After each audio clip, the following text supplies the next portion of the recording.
Apakah demonstrasi tidak masuk ruang atau kanal yang harus kita lakukan?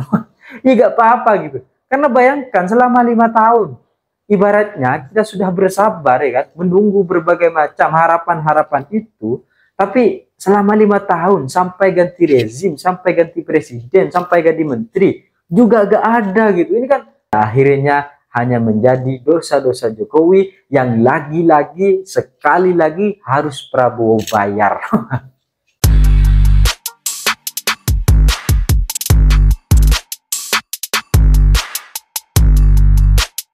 Hai korban ghosting, rasa-rasanya memang paling sulit ketika kita sudah membangun ekspektasi tinggi, kemudian tidak bisa memenuhinya.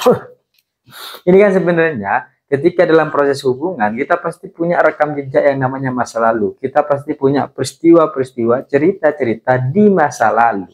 Dan dari berbagai macam ekspektasi yang sudah dibangun oleh sang mantan, kemudian kita masuk sebagai masa depan, tiba-tiba ekspektasi itu tidak bisa sesuai karena sudah terlampau besar gitu, sudah terlalu dijanjikan berbagai macam hal, sedangkan kita juga ingin memikirkan hal-hal lain, bukan hanya tentang kekasih kita. Tapi kalau nggak mau, ini harus dilakukan gitu, sehingga dari berbagai macam ekspektasi yang sudah dibuat sebegitu besarnya, maka hasil-hasilnya adalah tentang mengecewakan akibat berbagai macam ekspektasi masa lalu. Dan dari berbagai macam hal ini, ternyata pemerintahan juga memberikan ekspektasi yang begitu besar, khususnya kepada para dosen-dosen melalui tunjangan kinerja atau kita sebut dengan tukin. Jadi, era Joko Widodo sebagai Presiden Republik Indonesia itu kan pernah menyajikan berbagai macam tukin, tunjangan kinerja bagi dosen-dosen sebagai satu bentuk apresiasi. Di sisi lain, kebijakan ini baik dan kebijakan ini bagus. Tapi ketika kemudian akhirnya ini tidak bisa diimplementasikan dengan baik dan berbagai macam persoalan-persoalannya malah hanya menjadi masalah. Jadi kalau kita melihat bagaimana kemudian akhirnya hari ini ramai terkait dengan aksi-aksi demonstrasi yang kemudian dilakukan oleh berbagai macam kumpulan-kumpulan dosen melalui Adaksi, ini kan berarti ada berbagai macam hak dari mereka yang tidak bisa dipenuhi oleh negara. Dan kita tahu bersama bahwa kenapa pada akhirnya tukin atau tunjangan kinerja ini tidak bisa dicairkan. Ini kan karena berbagai macam dosa-dosa masa lalu. Kita bisa melihat sebenarnya bahwa permasalahan utamanya adalah ketika di tahun 2020, keputusan ini kan mulai dilakukan oleh Presiden Republik Indonesia, kemudian juga diiringi oleh berbagai macam keputusan-keputusan dari Menteri Nadiem Makarim. Tapi hal ini tidak bisa diimplementasikan karena pengajuannya tidak sampai kepada Kementerian Keuangan. Nah, persoalannya kan di sini akhirnya, sehingga kemudian Kementerian Keuangan itu tidak bisa menganggarkan untuk alokasi dana khusus tunjangan kinerja. Dan ini terjadi bertahun-tahun dari 2020, 2021, 2022, 2023 sampai 2024. Ini 5 tahun kita mengulang kesalahan yang sama. Jadi kalau ada tupai meloncat dan dia tidak akan jatuh di lubang yang sama, ini lebih parah nih. Dan kita tahu bahwa bersama pada akhirnya semuanya adalah tentang cerita-cerita masa lalu yang kemudian menjadi persoalan gitu kan. Dan ketika kemudian jawaban dari Kemendikbudristek yang hari ini menjabat kan ada perubahan dari Kemendikbud menjadi Kemendiksentek, yang hari ini kita melihat bagaimana kemudian jawaban-jawaban itu mulai muncul, tapi yang kemudian disesalkan dan dikecewakan adalah tentang bagaimana kemudian aksi-aksi demonstrasi ini dinilai tidak tepat. Kita punya banyak ruang untuk kemudian menyampaikan aspirasi, kita punya banyak kanal untuk kemudian menyampaikan aspirasi. Pertanyaannya, apakah demonstrasi tidak masuk ruang atau kanal yang harus kita lakukan? Ya nggak apa-apa gitu. Karena bayangkan selama 5 tahun, ibaratnya kita sudah bersabar ya kan, menunggu berbagai macam harapan-harapan itu, tapi selama 5 tahun sampai ganti rezim, sampai ganti presiden, sampai ganti menteri, juga gak ada gitu. Ini kan akhirnya kesabaran kita runtuh gitu.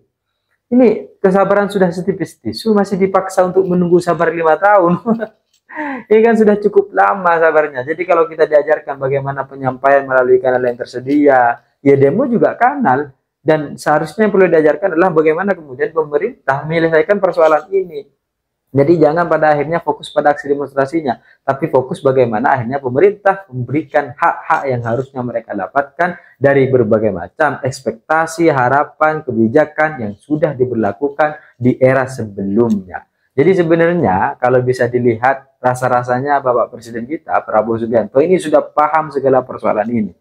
Kalau beliau sudah pernah membaca anggaran negara APBN sampai ke 9 tahap, masa iya Bapak Presiden Prabowo gak bisa membaca permasalahan tentang Tupin saja? Pasti bisa gitu sebenarnya gitu kan. Tapi mungkin karena ada beberapa hal yang perlu dijaga dan tidak terang-terangan mengatakan bahwa ini kesalahan Jokowi misalnya gitu kan. Itu kan tidak disampaikan secara jelas, tapi berbagai macam proyek-proyek strategis nasional, kebijakan-kebijakan masa lalu dievaluasi. Berarti kan sebenarnya memang ada banyak kesalahan yang coba ingin diperbaiki meskipun tanpa harus menyalahkan Presiden Jokowi sebagai presiden era sebelumnya. Jadi akhirnya ya diem-diem saja gitu. Tapi perlahan mungkin akan coba diperbaiki. Mau bagaimanapun dari berbagai macam segala kesalahan kebijakan yang tidak bisa diimplementasikan dan hak-hak dosen yang tidak dipenuhi pada akhirnya hanya menjadi dosa-dosa Jokowi yang lagi-lagi sekali lagi harus Prabowo bayar. Mau bagaimanapun gitu kan, pada akhirnya ya tetap Prabowo lagi yang kemudian harus menyelesaikan segala persoalan ini gitu kan. Setelah berbagai macam persoalan-persoalan masa lalu itu juga perlu atau itu juga sudah mulai diperbaiki.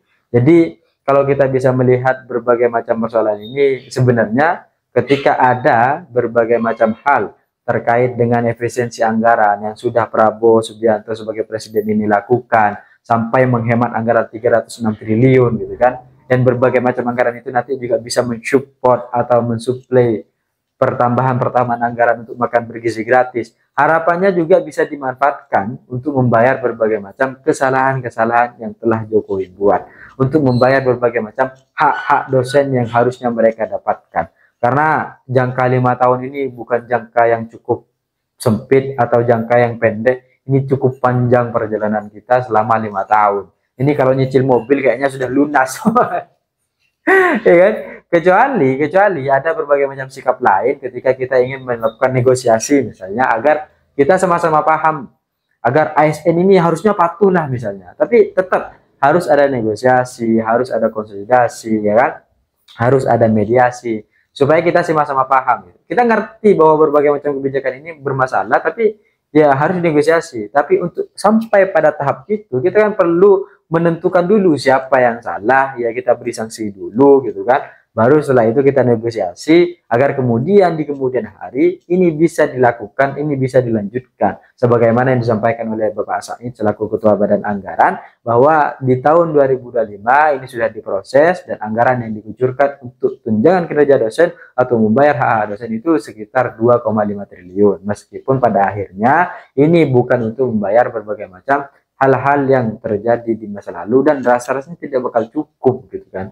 Sehingga ini juga menjadi satu evaluasi agar di kemudian hari tidak terjadi demikian.